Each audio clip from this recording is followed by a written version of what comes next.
start today's video with a story. There was a young man I knew in university. He was really smart. He had a GPA of about 4.0, an international student just like myself and other people. So it happened that this young man applied to about 7 different universities, and none of the universities that he applied for gave him the admission, which was surprising. Not because he's perfect or he should get through it, but at least he was expecting that one school would get back to him, even if it's without funding. At least he's got admission. So he writing all the statements of purposes, he doing everything and still not getting the admission was like a big deal. So guess what?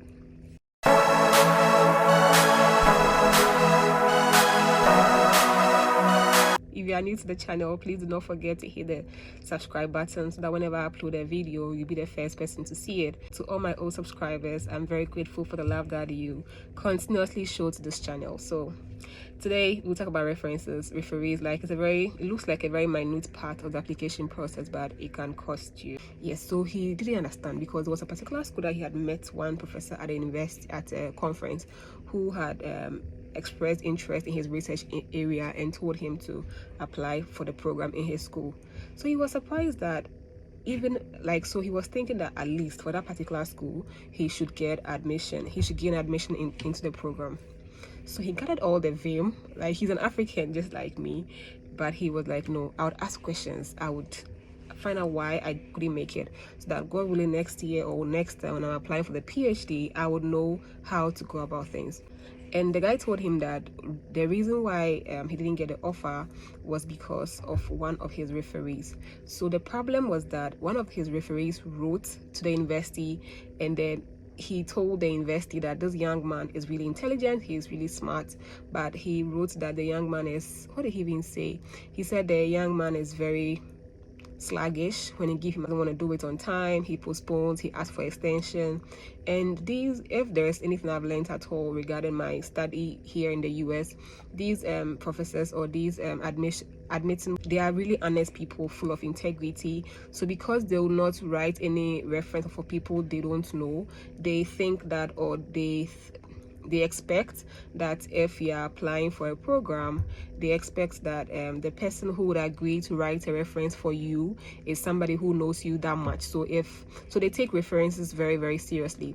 Unfortunately, in our part of the world where when you're going to school, you don't really need references. I think that for masters and for graduate programs, you need references, but for undergrad, we don't really need that, or it doesn't really happen that it's not a big deal. It's not really like a big deal like that. So when the professor wrote that thing about the guy, it happened that the guy didn't gain admission into any of the programs. So it means that not just that school, for all the 7 schools that he applied to, the professor just wrote all of those things about him to the school that he applied to. Long story short, why am I talking plenty or giving this lengthy story today? The point is that these universities take references very, very seriously. So before you choose anybody to give you a reference, it all forms part of the competitive application process, or it all forms part of what makes your application strong. So you just do not let anybody write and people that are prominent in our societies to write the applications, their references for them, which honestly is not a bad idea, but it's really irrelevant, because you realize that whenever you're applying for the programs, they would ask that sometimes you should even put in a professional email address. The idea is to show that the person, what you claim that the person does, the person really does it, and it's not just as if it's not a prank that you're pulling on them. That's why some of them do not even accept the paper that's why some of them do not accept that you upload the reference yourself. They actually want to have the reference come from that professional email address, and that gives them the assurance and the credibility of the reference. So please make sure that the person who is writing the reference for you is a person you can trust. This guy trusted this professor, but just be sure that this professor would not go and write, sorry to say, anything trashy about you that would affect the outcome of the application. So be very sure that speak to people that you know. You can speak to your professor who taught you in the university, and then you send your transcript to show to them that I took your course in 2nd year, I took your class with you in 3rd year, I had an A-, I had a B-, and I really loved your class and it has influenced me. I think that any professor will try and help you out by writing a good reference for you. So what happens is that oftentimes the reference part or the referee part is the last part of the whole application process. So unfortunately, most of us waste so much time, and then we wait till maybe like a week or 2 weeks deadline. With some of the African professors I know and I've worked with in the past, they most often like to delay stuff like this. So please try and inform them at least 3 to 2 months, sometimes 6 months ahead of time, and pressurize them with text. Even if it means sending somebody to go into their offices to speak to them, please do it, else you stand the chance of losing out on the application. And seriously, some of them don't care. They don't care about the outcome. They don't care about it. So it's actually up to you to make sure that you meet the application deadline. And if you submit everything, you pay application fee, everything, and let's say deadline is like 2nd December, and the professor waits and delays until about 10th December and he submits the application, they consider your application incomplete, because as of 2nd December there was no reference added to your application. I hope like this clarifies things in your mind. Do not waste time, and like I always say, try your best to do everything before deadlines. And also, some people also use old referees. So let's say in 2019 or 2020 he was applying for a university and he spoke to this professor and he gave them that kind of template, that the written one that maybe to whom it may concern. Honestly speaking, those templates with the dates, it's a bit, let me be truthful, honestly, those templates are past and gone. Try your best that every year you get a fresh reference. Don't use reference with the date of, let's say, 2019 or 2020. If possible, try your best to get a reference that is up to date. Do not use old references to apply for your programs. I don't know what becomes of it, but I just want to say that it's not a good practice. I know it is very hectic in our part of the world. These professors, you have to call them, text them, like WhatsApp them, do everything humanly possible before they can attend to you, and it makes the whole process frustrating. Some of them can give you a date that, oh, I'll give it to you on 1st of November. You call the professor is nowhere to be found.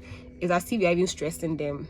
It's only in our part of the world that we experience these things. From my own experience, I think that it's very outdated. It's very, I think that so that they feel very important, and without them you can't achieve anything. That kind of thing is very, very outdated. And I'm sorry, but from the US, sometimes when the professor will not write it for you, he or she will tell you, I can't write it for you. And I think that many African professors will do us a lot of good if they tell us right from the start that, hello, I cannot write this reference for you. That one will save you so much trouble, and you will know where else to go. And I want to say this, that for those of us who did like mixed courses, like when I say mixed courses, maybe for lack of a better word, broad courses. For example, I read political studies in the Faculty of Social Sciences, and we're asked to adopt minors, like broad courses sort of. That's how I think they go on another place. I may be wrong. They say like minors. So if you did any program in a different department, let's say you did statistics but you read this mathematics course and everything, there's no compulsory to only use lecturers from your department. So if you did like economics as from 2nd year or something, you can add one economics teacher, economic lecturer who taught you, and then he'll write a reference for you. It works that way. So do not put yourself under so much stress that you really want only the political science lecturers to write it for you. As long as the economics lecturer taught you and he knows that's the whole idea, for the person to know that, for the people to know that you are good and you can read a program. That's the whole point of the reference thing. So don't stress yourself. If you read political science, you get one from the political science professor, get another one from the economics professor, from the geography professor, or any other course that you did which was not like your main course. And then afterwards you also get, if possible, I think after school you have some relevant work experience from your internships or anywhere, you just get like a letter from them showing that you can read the program. To show how today I've spoken about the fact that be sure of whom you are using as a referee. Do not use old references. Try your best to use professional email addresses. You shouldn't be using the Gmail and the Yahoo. If it works for you, hallelujah, but ideally it will help register the credibility of the person who is working on the whole thing for you. Yes, I also said that you should try and reach out to the referees on time to save yourself all the trouble. So if you enjoyed watching this video, please do not forget to hit the like button and also subscribe to this channel so that whenever I upload a video, you'll be the first person to see it.